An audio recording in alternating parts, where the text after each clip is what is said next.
And you just listened to a young girl who was saying that the Nigerian community here is totally very angry. It covers all those aspects affecting the various regions of our people. That was the Ijaw country of the Niger Delta of the Federal Republic of Nigeria. He went to several schools. His major academic genesis was at Government College, Ujeli.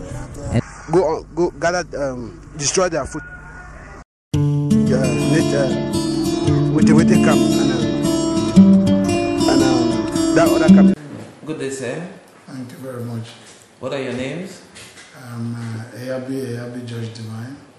I'm a senior research scientist at the Iraq Specialized Station in Batokelimbe.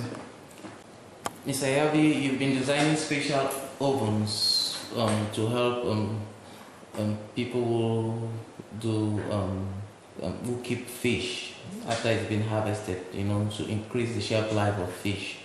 Have you done anything to step up this, the level or the productivity of these ovens, or do you think it has been touching the right corners of society, like women who are still dependent on wood for preserving their fish?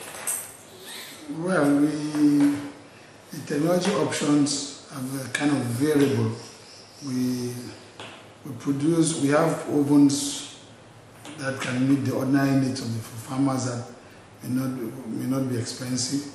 Then we have other kinds of ovens for special needs, for people who are involved in special projects. The present technology is straightforward. We try to set up something just basically to cover the sides of the traditional banda, just build a wall so that you retain heat, so you can smoke within a much shorter time.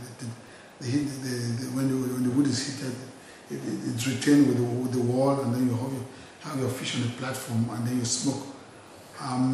We've produced different versions all over the country. The level of adoption has been slow because these ovens are slightly more expensive. How much do they cost averagely? If you have an oven like the one that is out there, that's a very small, well, probably not practicable, but if you have an oven of about 5 meters by 150, that should take about close to 500 kilograms, about half a ton of wet fish. You could commonly build that for 400,000 francs. The good thing is that those ovens that are well built, you can use them for the next 15-20 years. I want to come to mention something that has been bothering me, and it has caused some of my collaborators in the field problems.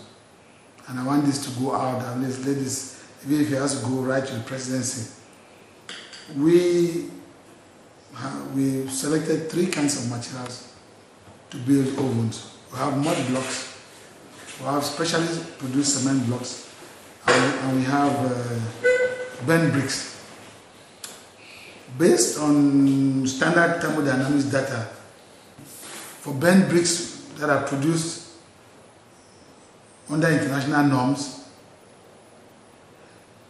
and for the kind of cement blocks that I've designed that we are using, you look at some of them out there. The difference in energy efficiency between the bent brick oven and the cement block oven, it's about between 8 and 15%. Let's take 10%. The problem is that I designed the mixture for the cement block ovens. I can always give it out to workers, to farmers, to operatives. I can also control the manufacturing process. But we are all very happy about the work Mbongaya is doing, producing materials like bent bricks in order to sustain local materials.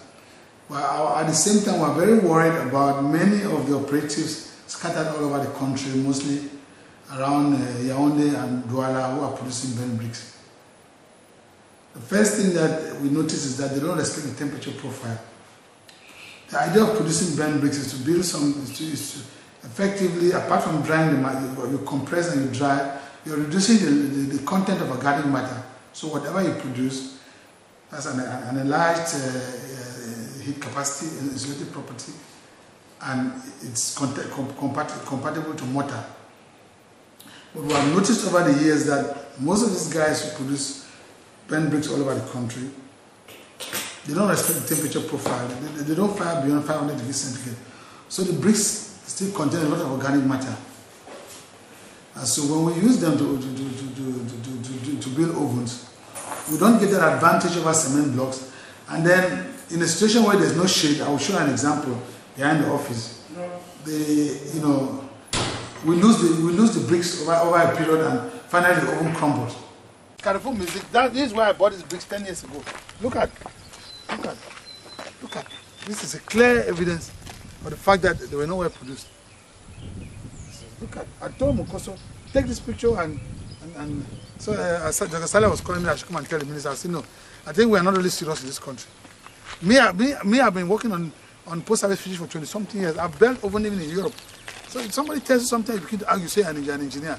So these are very funny stories. So we're trying to just make this traditional so that we can do a competitive listing. There was a smokehouse here, fair.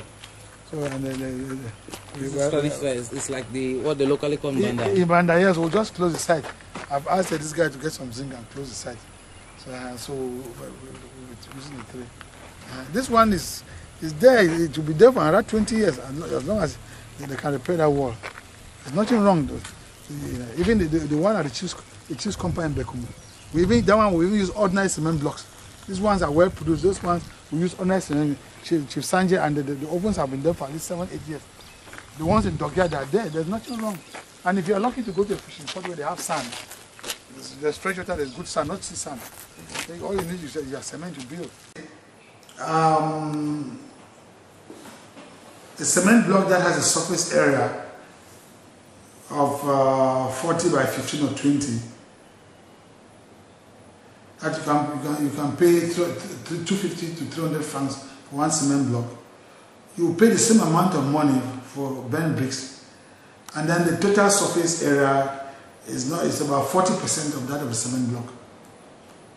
Secondly, the bent bricks is not well produced, so we don't have any evidence that it uses less firewood compared to the specially produced cement blocks. Thirdly, for example, when we talk about important fishing camps in littoral and southwest regions, it is extremely unbearable financially for you to transport bent bricks from Bekoko to a fishing port in Bekumu or in Barracks, where the risk of rainfall, you lose about 20% of our blocks by the time you get to Barracks. And you build your oven, you must put a shade. So we've looked at all these possibilities: the cost of the bricks, accessibility, their thermodynamics properties, the cost, and many other factors. And we think that until the operators who are producing bent bricks can produce to the quality of Mbomalo, and they can be within access to fishing camps, isolated fishing camps like towards Bakassi, we would strongly recommend to government that for now we would want to continue to use specially produced cement blocks to build ovens. Thank you very much for talking to people, places and events, and to the African Center for Community and Development. Thank you very much for the partnership and the confidence. Thank you. You compensate everybody. In its key generation sometimes. Today our focus will be on the style of J.P. Clark, a poet and writer, and we shall also be very interested in his poem Akbar Dancer. Some lives are meaningful, Some are empty. other lives that are eventful, with too much meaning and riches to offer humankind. Long after some of these earthly adventures and no more, one can still find footprints of these great lives on the pavements of our contemporary lives. Good evening, you're welcome to the program Green Planet.